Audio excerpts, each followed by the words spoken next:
please like or dislike the video or leave a comment below. That will allow me to produce better videos and more of them in the future. So I'd like to show you a graph here, and this graph is of a lay strategy that I have. So you can see over here is 0, over here is £250.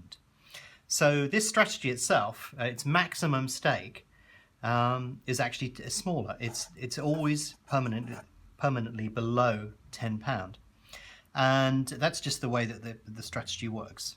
It's done on small stakes because it was an experimental strategy. But you can see that it is working because all these numbers over here are much higher.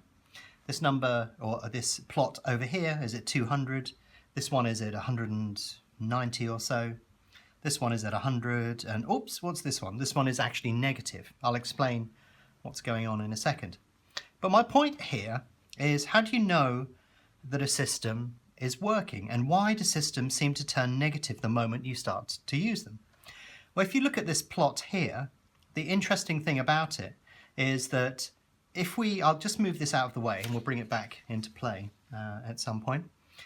If you have a system, and this system that I have here is a lay system, so you expect a fair amount of variability. Say you've got a profitable system, it's going to be here, and when it starts it's going to be over here. But the journey between the two is not going to be a straight line. It would be absolutely incredible if the system sort of went like that. You know, that is not realistic. That is just not going to happen. You're not going to see that. That never happens. However, what tends to happen is, this is the break-even line here, is that the system will meander and do this and sort of end up with a graph that looks something like that. You know, there are going to be points at which it's negative. So very often when you create a system, it may actually be long-term profitable, but you never actually stay in the system long enough to figure out if that is the case. And the problem is, if you measure it on a pound note, or a dollar for our American friends, perspective, at some point that will probably be negative. You will end up underwater in pound note values or dollar values when you first start a system, because of this variability that you get at the very, very start. Many, many years into the future, if your system remains intact, it will always end up on the positive side and you'll be miles away from going negative. However, when you first start, you may have periods of drawdowns where you are negative. And very often what happens is you spend years looking at something, you analyze all the data, you figure out that you've got a profitable system, you implement it, and it just happens to go on a losing run the moment you start. And at that point, you just sort of go, you know what, I'm not going to do this any longer. I've obviously made a mistake, forget about it. But the fact is, it may just be in one of these down curves. Say you started your system here, or you started your system here, or you started your system here, then in fact, you know, each time you would have been negative. It would be really unlucky if you did it 3 times and you ended up negative 3 times. It's very likely that on one of those occasions you'd actually pick the bottom, or somewhere in the middle perhaps. It would be unlucky if you did it 3 times in a row. But the fact is, your system probably isn't failing. It's just your psychology is basically saying, I'm not willing to take a loss. I'm not willing to take a loss. I'm not willing to take a loss. And therefore, you never see it through. Whether you look at this over many months or over a trade in 10 minutes, the same psychology goes into play. The downside feels much worse than the upside, and you tend to blame it on external circumstances. The fact is, it's your system. If it's profitable or negative, it's you. It's nobody else is to blame. It's you. So get rid of that assumption. But necessarily, when it sinks lower, you're always looking for a reason as to why it failed. And if you have a profitable system, you've back-tested it, you've looked at data, you've done all of these things, it could still be in one of these troughs when you first start it. And the fact is that you'll think, oh, Jesus Christ, another one that's gone completely to waste. I've just wasted 6 months of my life and hours studying spreadsheets, and the fact is I've started it and it's immediately turned into a loss.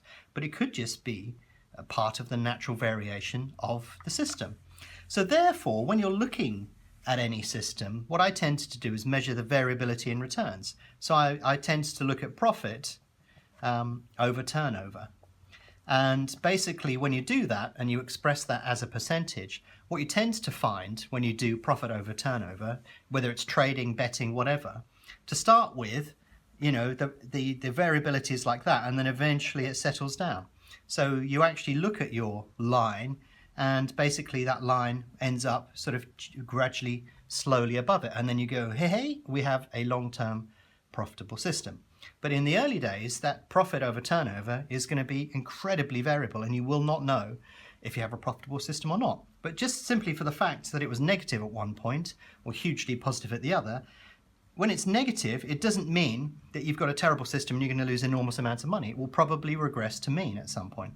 And likewise on the positive side, there have been many times when I've started with very negative systems or very positive systems, but I've just learnt over time that you just think, well, it doesn't matter. It's an irrelevance. What I'm more interested in is when this number starts to settle down here. So it could be a tiny number. It could be something like, 0.15% or something.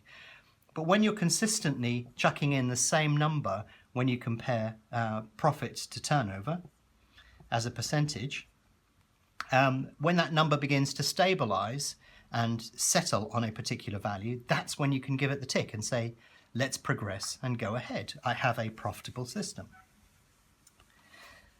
So if we go back to where we started, which was this chart here, what you should also do is run variations on your system. So what you can see on this top line here, if I do a gentle plot here, so that you can see it a little bit clearer, you can actually see, if I draw this, can you see how variable it is? When you look at it after its long-term period where it's up sort of 200 and something odd pound, that looks pretty clear-cut. You definitely know that we have a profitable system there. And if you express that as a percentage on turnover, you could tell that fairly early on. It was generally positive most of the time. However, you could have easily ducked out down at this point here. You could have easily said, oh, you know what, I'm losing money on this, I'm going to abandon it. But this chart actually runs from mid-May to the end of July. So over 2.5 months, I've managed to, just using £10 stakes, to rack up over £200 worth of profit. So that is definitely profitable. But I'm not looking at that from a monetary perspective. I'm expressing it as a percentage of turnover, which is the way that I suggest you do it. So if you look down here, you can see that there's something that's consistently negative. So that one has definitely not worked. What is that system? And what was I doing on that? Well, each one of these plots is a variation on that main system. So it's taking the same data, the same qualification, but it's varying it. And the reason that we're doing that is we're trying to prove that this big positive line is true, that there is some element of truth in it, that we have found value in this particular system, that there is a positive expectancy. So this line down here is a negative variation on the strategy. So this is saying, well, if this strategy is positive for the following reasons, then it goes to make perfect sense that if we modify elements of that in such a way that we try and turn it negative, it should be negative. And that is exactly what we've seen. So I know that this is a strategy that not only works, but something that I can scale and start raising the stakes on. And that is because I can prove and disprove the strategy. It works. It definitely works.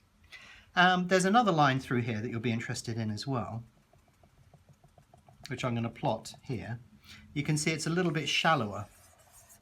And the third line that you see running through here is basically a modification of the system. So it's not as risky as this.